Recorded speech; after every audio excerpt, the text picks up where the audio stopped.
Hello everybody, doitall here, and welcome to Operation Overlord, another mod I got totally for free on ModDB. You can get it in the description down below. And while I got you guys here, don't forget to like, comment, subscribe, share, all that usual bullshit. And before we dive into this one, just a little heads up. Operation Overlord, one of the most noted battles of World War II, where the United States, Canada, and British forces all decided to invade the beaches of Normandy. And let's see, America was going over beaches Utah and Omaha, and I don't remember what the British and Canadians went after, but don't quote me on this, but if memory serves me right, British and Canadians, their landings went pretty smooth. The Utah landing, I believe, went pretty smooth. Omaha Beach, not so much. They had this expectation going in that the beaches had been bombarded to hell. I mean, we're talking planes. We're talking the ships that were on the outside just bombing it.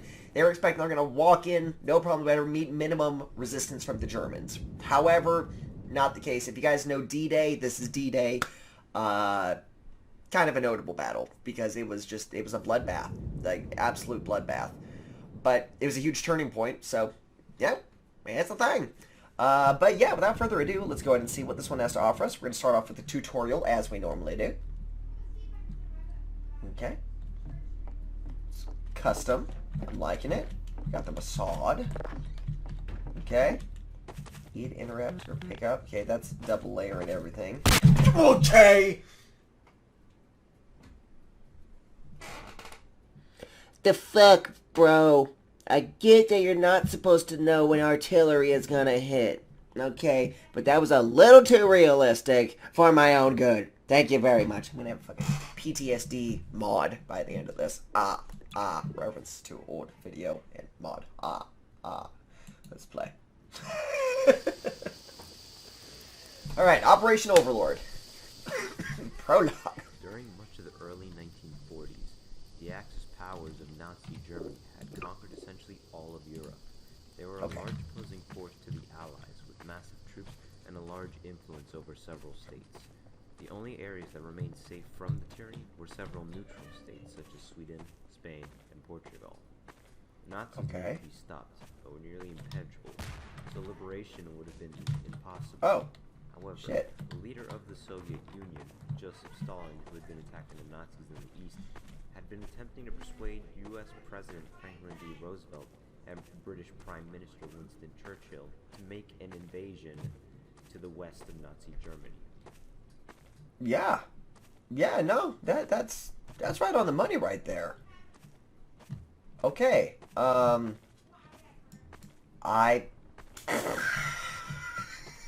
the fuck are you doing? Oh, yes. Anti-gravity, bitch. Oh, yeah. Oh. Oh, I know. Oh, wait, are you a German? You're a German. I'm Axis? Yo, hold the fuck up. No. No. Look at my hair, okay? I would be sent to the chamber immediately. Okay? I can't be here, man. I need to run.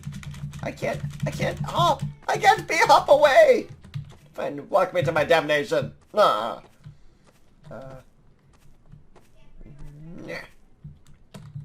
Okay.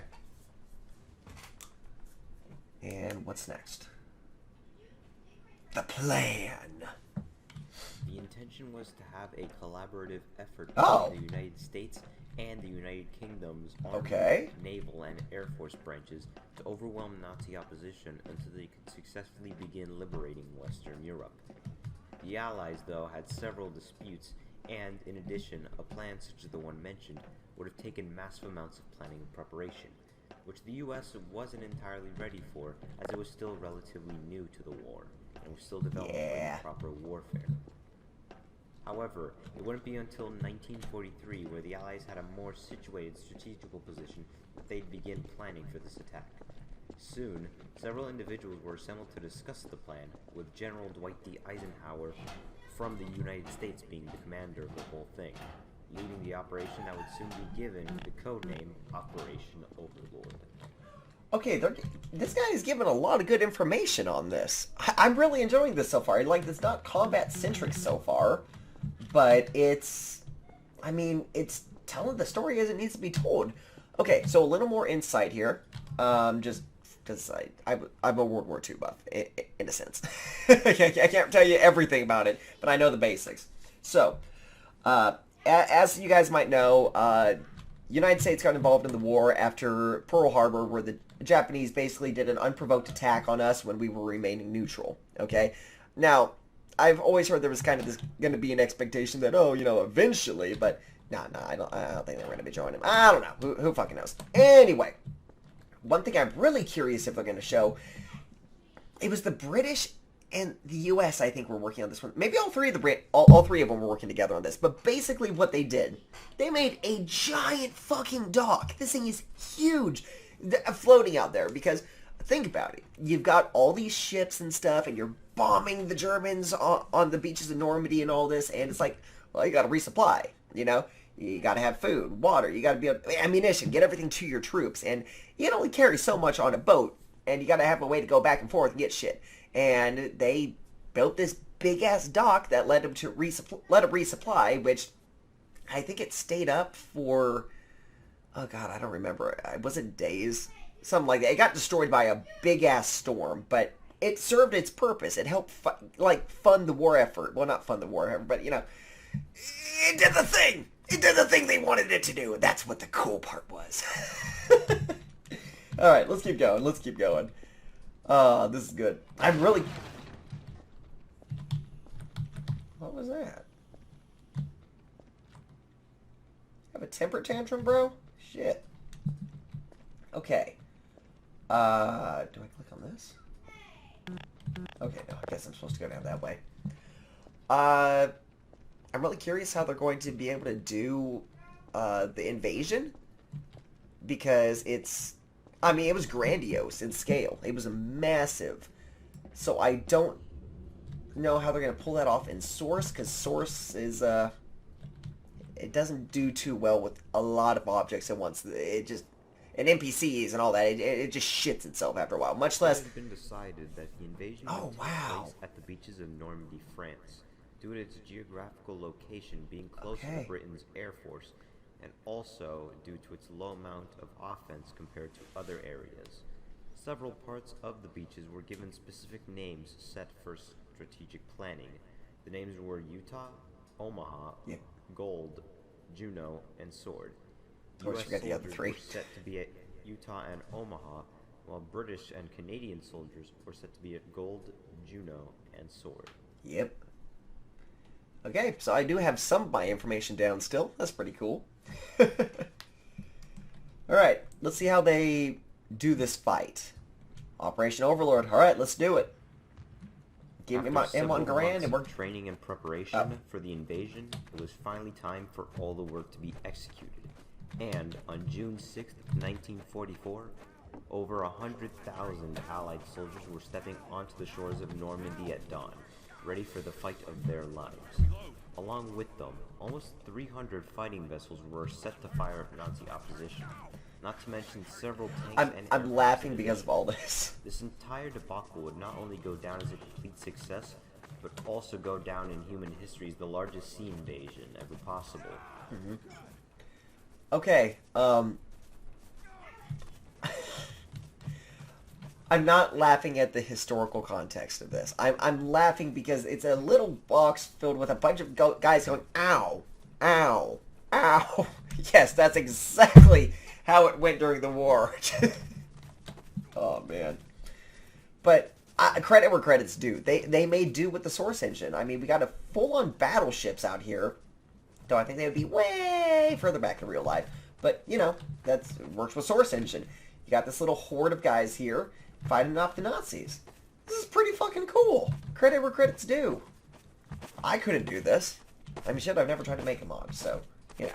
That's probably part of it, but... let's keep going this way. Ooh. Pretty. Oh, okay. So now it's teleporting me like LSD Dream Emulator on the PlayStation 1. Only released in Japan.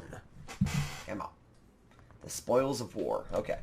Out of the over 100,000 Allied soldiers who had stepped onto the beaches of Normandy to begin with, over 10,000 of them would unfortunately perish. However, their deaths wouldn't go in vain, as the invasion paved the way for the entire liberation of France, which would eventually implicate the end of the war. Nevertheless, the whole ordeal, from Normandy to all of France, unfortunately led to the death of over 500,000 soldiers Shitsky. on both the Allied and Axis powers. And yeah, 500,000. That's, well, fuck ton. Literal fuck ton. And I don't mean to draw any comparisons right now, but it's like we're kind of in the middle of losing a loss of life in today's world that would equate that of a war, and yet people don't even think it's real. But okay, what's this tank? What kind of tank is that supposed to be? Epilogue. Oh, fuck. With the hundreds of thousands of casualties during the Battle of Normandy, over 20,000 German troops fled during the liberation of France. And by August 25th, 1944, not only had several of France's states been liberated, but the German general Dietrich von Choltitz had been arrested and was forcibly made to surrender his forces. So, with many of France's states secure and more on the way, this tremendous breakthrough for the Allied powers called not only for celebration, but also remembrance of those who lost their lives for the pursuit of the greater good. The Colleville-sur-Mer, a commune in France, has a memorial ground that houses over 9,000 of the 10,000 American soldiers who died on the beaches of Normandy. It still stands to this day and overlooks Omaha Beach. While there are many memorial grounds that commemorate the battle, this one is considered more iconic than the rest, especially since several U.S. presidents, starting with Jimmy Carter in 1978, have gone to pay their respects. Though the Battle of Normandy was a small footnote compared to the rest of World War II, it was a significant blow to the Nazis' stubborn defenses, and without the valiant efforts of those in the Allied powers to make it a reality, it wouldn't have been conceptualized in the first place. This concludes my game about Operation Overlord. Oh, okay. Feel free to explore the memorial, and when you're finished, you can go ahead and quit the game or go to the main menu. Thank you for playing. I hope this was very informative. Okay, final review on this one. It's one of the most unique mods I think I've played, because I can't say I've done many educational mods, if any. And for what has been accomplished here, I mean, this is beautiful. This is, well, it's an accurate representation. I mean, this is... I want to know how many headstones are actually here. I'm curious. If mod developer, if you end up seeing this, please let me know. Did you have any way of telling me how many crosses you actually managed to fit on here? This is just, yeah. But yeah, guys, that's a short take on Operation Overlord there. If you want some more information on World War II and you want to, or any World War for that matter, I would highly recommend start with YouTube. It's free, easy to do. The infographics show has a lot of good stuff on it. Oh my god. Simple History. Oh god, there's so many different ones. Armchair Historian. Just across the board. You can... It's such an interesting subject, but it speaks to both some of the highest and the lowest humanity has fallen. And it's, well, here's an example of, well, kind of an idea of what happened, you know, just from this one battle. But yeah, guys, without further ado, I do hope you enjoyed this episode of Half-Life Mods. Don't forget to like, comment, subscribe, share, all the usual bullshit. Please donate if you can. Gingy needs some money. I will see you guys in the next episode.